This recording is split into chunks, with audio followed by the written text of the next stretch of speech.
আজকে আমরা আসছি আমাদের বিড়ির কিছু গুণাগুণ নিয়ে, এবং বিড়ি যদি পুষ্টিকর খাবার হতো তাহলে আমাদের মানে দৈনিক মানে নিত্যদিনে কি কি মানে পরিবর্তন ঘটতো আর কি, ওই বিষয়গুলো নিয়ে আমরা একটু আলোচনা করব আর কি।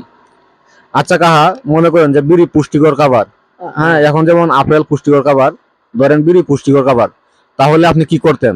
এত বাজার আগে আমরা আপেল কমলা কলা মলা খাইতাম না, বাচ্চারা এনে বিড়ি খাওয়াইতাম। মানে আপনি বলতেছেন যে আপনি যখন বাচ্চা যখন স্কুলে আসতো তখন আপনি যখন ওরা স্কুল থেকে বাসায় নিতেন তখন আপনি তারা কি করতেন, একটা সিগারেট ধরাই দিতেন। খাইতাম। এখন হ্যাঁ হ্যাঁ, এখন যেহেতু এটা বলে পুষ্টিকর খাবার না, এই জন্য আপনি বিড়িটা খাওয়ান না। না না, এই জন্য বিড়ি খাওয়াইও না বা সামনে খাওয়ানো না ফুলানে।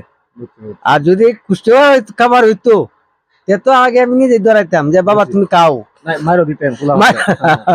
আচ্ছা দাদা, আপনার কাছে আসি, ধরেন বিড়ি পুষ্টিকর খাবার, তখন আপনি কি করতেন? বা যদি বিড়ি পুষ্টিকর খাবার হইতো, আমার মনে হয় বাপে সকালবেলা রাত্রেবেলা এক প্যাকেট সিগারেট নিয়ে যাইতো, নিয়া মনে করো যে এই যে আমরা যে ঘুমাই ওইটাই বালিশের নিচে রাখা দিত, বাবা এটা সকালে উঠে খাইও। যেমন এখন আমরা একটা বিস্কুট নেই একটা বাচ্চার জন্য, কি ভাগ্যের কি পরিহাস, এই বিড়ি তো এতটা পুষ্টিকর খাবার না, তবুও মানুষের এতটা প্রিয়। আর যদি এটা পুষ্টিকর খাবার হইতো তাহলে মনে হয় সবচাইতে ধান গম চাষ না করে মানুষ শুধু বিড়ি চাষ করতো। আচ্ছা, আরেকটা প্রশ্ন আপনার কাছে আমার, ধরেন পোলাপান বিড়ি খায় না, তখন আপনি কি করতেন?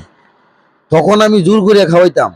যেমন ধরেন এখন যে এই যে রে এই দুধটা খায় ঘুমা, হ্যাঁ একদম, এই মনে করেন যে এই বাচ্চার মারে বাচ্চার মারেও খাওয়াইতাম, বাচ্চার মারে খাওয়াইলে তো বাচ্চা দুধ খাইলেও বাচ্চার হইল, এই বিড়ি খাওয়াইতাম।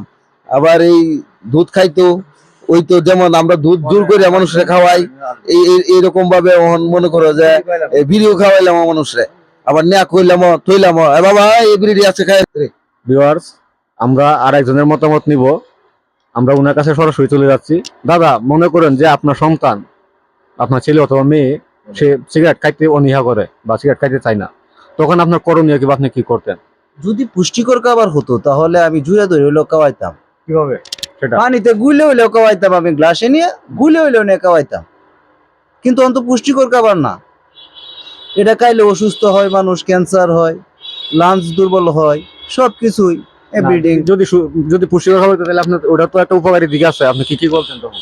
হ্যাঁ, তখন আমি বান্ডি রেখে দিতাম ঘরে নিয়ে, বউরও খাওয়াইতাম, বাচ্চারাও নিয়ে খাওয়াইতাম, সবাই ভালো থাকতো। মানে আপনি তো এটা বলতেন যে বিড়ি খাও, বিড়ি খেলে পড়াশোনা করতে পারবা, হ্যাঁ, মাথা ব্রেন মেধা ভালো হবে, মাথা ব্রেন ভালো হবে, সবকিছুই শরীরে স্ট্রং থাকবে, সুস্থ থাকবে, আর অনেক কিছু ইত্যাদি। ভিউয়ার্স, আমরা এখন আসছি আরেকজন আমাদের ওনার কাছে, ওই বিড়ি সম্পর্কে আমরা তাকে কিছু প্রশ্ন করব।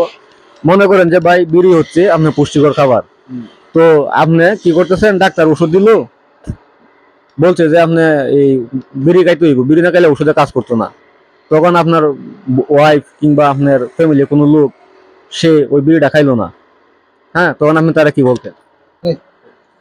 যদি আমার সামনে যদি আপেল কমলা অন্য কিছু খাইতো তাহলে টাস করে একটা গেল একটা চর মারলাম, করলাম যে এর কারণে তাকে একটা সিগারেট খাইবি, একটা আকিস বিড়ি খাইবি, 100 দুধের কাম হবো একটা আকিস বিড়ি, ওখান তো দিয়ে যে এটা ক্ষতি করে বলে, মাথা ব্রেনে ক্ষতি করে।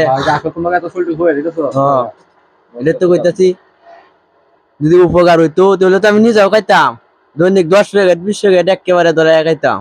অন্তত দিয়ে যেটা, হ্যাঁ হ্যাঁ, জমি লাগলে বেচালাম, আমার শরীর স্বাস্থ্য ভালো হওয়ার দরকার।